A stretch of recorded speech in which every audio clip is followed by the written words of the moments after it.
Hello dear students, I welcome you all to my YouTube channel Akifa's Commerce Classes. So the topic for today's discussion is about the format of balance sheet. So students, as we are aware that the board exams in the state of Goa are starting from the month of April, and the accounts paper is scheduled to be on the 5th of April.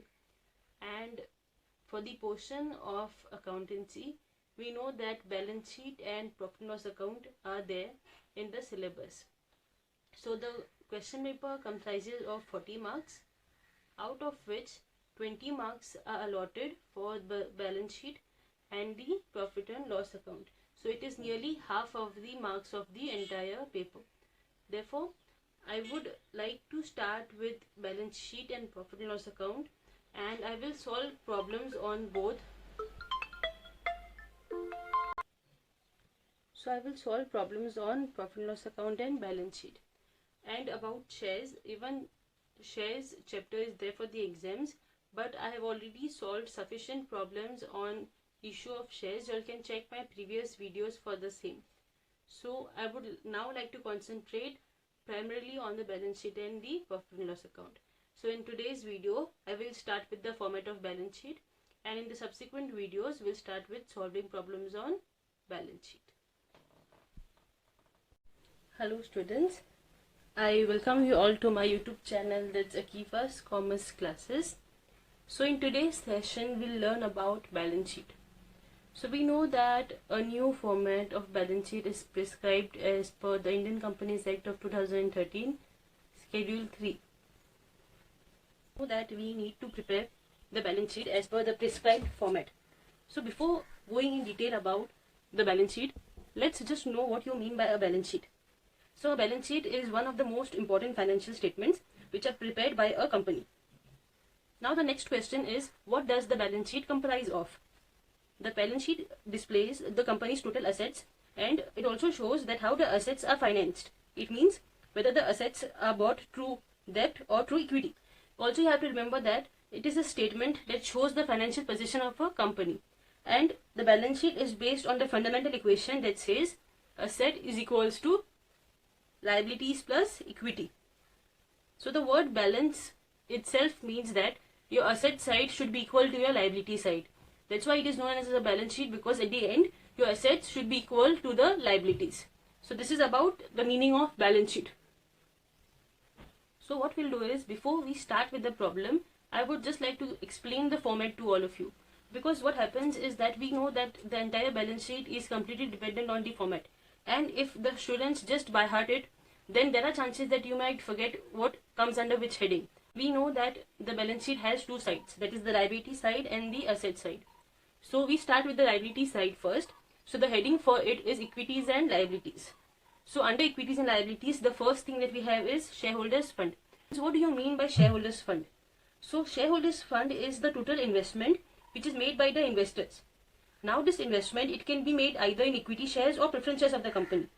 So shareholders fund is a fund wherein an investor has invested. Okay. Now the investment can either be in equity or in preference shares. Apart from this, the shareholders fund, it also includes retained earnings. Okay. So it also includes retained earnings which are earned from the investments made by the shareholders. So shareholders fund can also be known as the owners fund. Okay. Because this is the fund that is owned by the owners. So this is the simple meaning of shareholders fund. Now let's see what shareholders fund comprises of. So shareholders fund comprises of equity share capital and preference share capital. Now what do you mean by equity and what do you mean by preference? So a company issues equity shares to raise the capital at the cost of diluting its ownership. So it means that when an investor purchases equity shares, that particular investor will get a part of ownership of the firm. So it means that by purchasing the equity shares, the investors will contribute towards the total capital of the company, and they will also become the shareholder. That's why always remember that equity shareholders are known as the owners of the company. Okay. So as they are the owners, they also enjoy certain benefits, like they have the right to vote, they have the right to receive dividends, and so on. So this is about equity shares. So what do you mean by preference shares? So preference shares, they represent preference shares or preferred stock, they represent ownership in a company. It means that the preference shareholders, they enjoy a certain kind of a preference over the equity shareholders. So the name preference says that the preference shareholders have preference, or you can say priority, over the other shareholders in terms of repayment. So this is about preference shares. Now next is how do we record equity share capital and preference share capital. Always remember that equity and preference capital has to be shown separately. Like for example, if you got a problem in which the equity shares capital and preference share capital both are mentioned. So what you will do is you do not have to make a separate working note. You have to record it under share capital separately.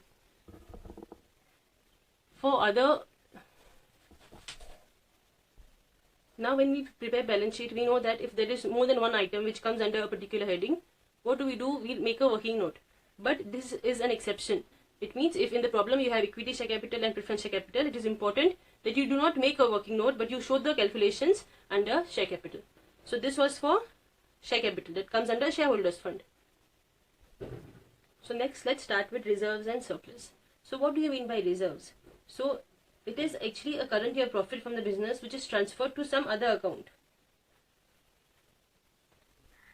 So let's start with reserves and surplus. What do you mean by reserves and surplus?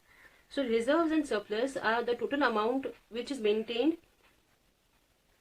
Reserves and surplus are the total amount of maintained earning reported as a component of shareholders' equity and which is set aside by the firm for certain specified objectives.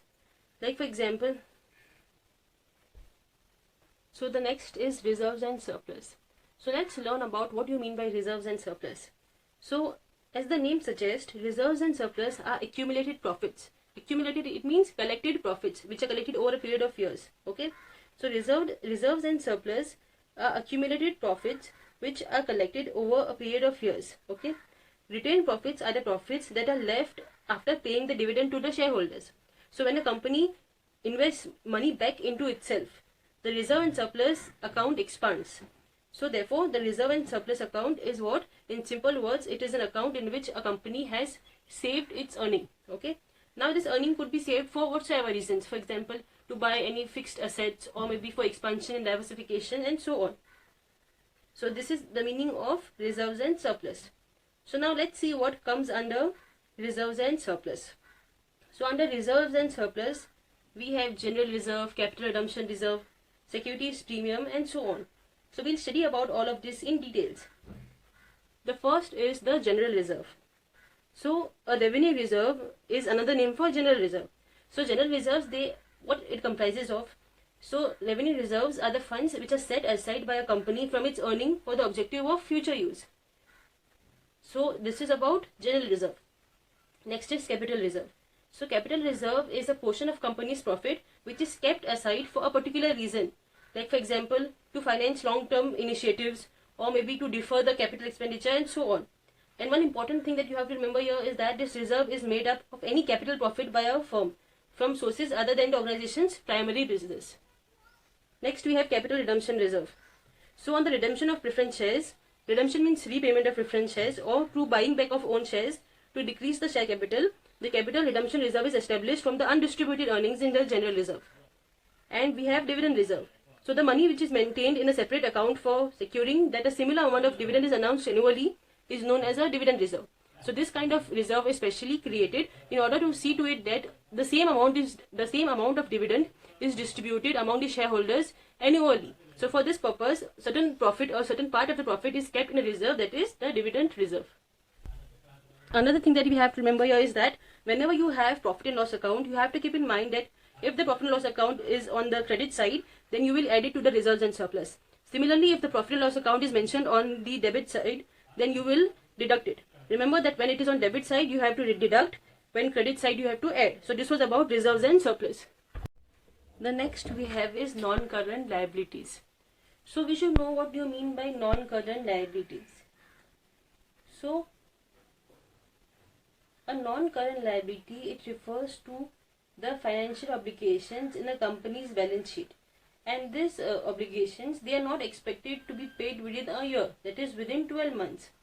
So the non-current liabilities are those liabilities which are due in the long term as compared to the short-term liabilities. So long-term liabilities are those liabilities which are supposed to be set off or supposed to be paid off after a year, but short-term liabilities are those which are due within a year. So non-current liabilities are one of the important items in balance sheet because it is used by the creditors. Now why do the creditors use them? The creditors used to determine the stability of a company's cash flow and the level of leverage. Like for example, the non-current liabilities are compared to the company's cash flow in order to see if the business has sufficient financial resources to pay off its financial liabilities or no. So it means that if there is a company who enjoys a stable amount of cash flow, it means that the business can support a higher debt load without increasing the risk of defaulting. But if the non-current liabilities are not sufficient, then any investors will be very hesitant to invest into the companies because they might not be sure whether the company is in a position to pay back the amount or no.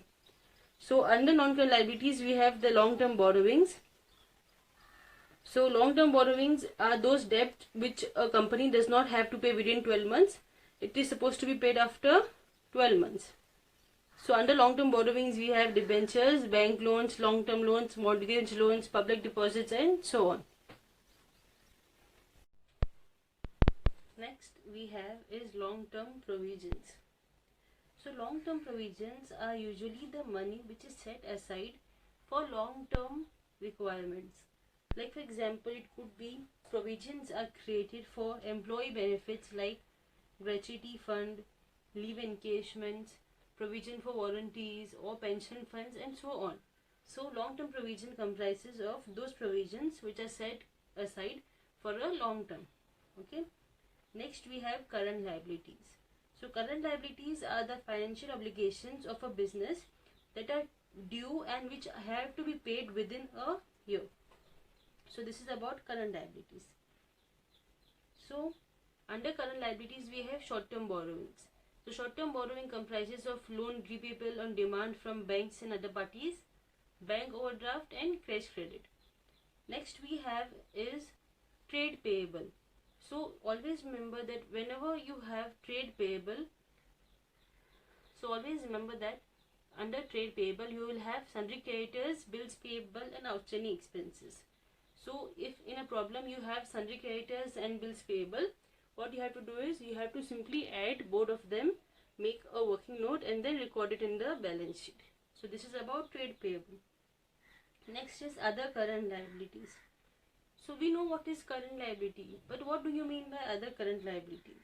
So other current liabilities, they are categories of short-term debt, okay, which are grouped together on the liability side of the balance sheet. We know that current liabilities are those debt which have to be paid within 12 months.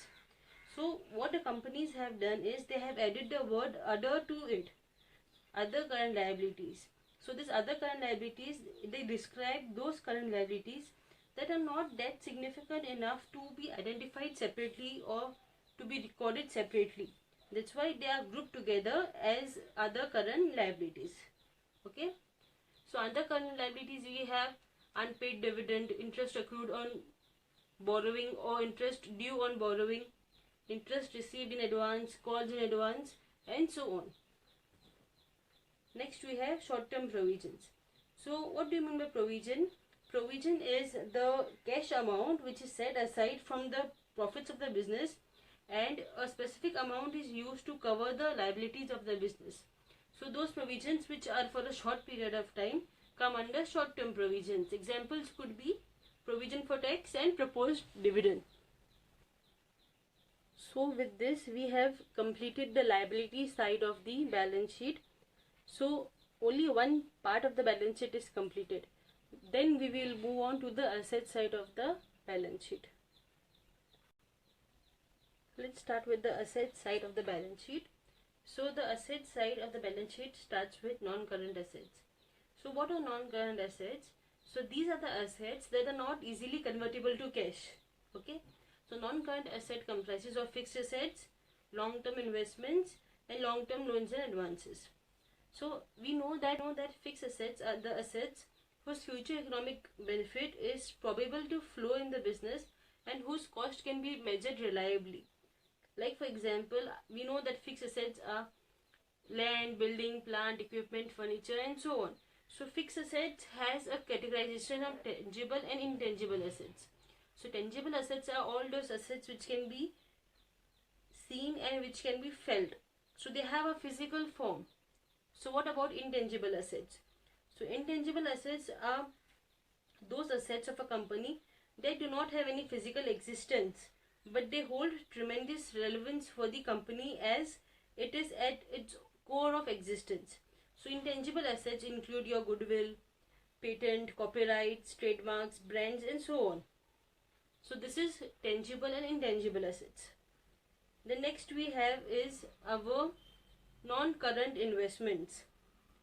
So what do you mean by current investments? So these are investments that a company makes for a short period of time, usually less than a year. So under that we have our investments, trade investments or non-trade investments. Then we have our long-term loans and advances. So what do you mean by long-term loans and advances?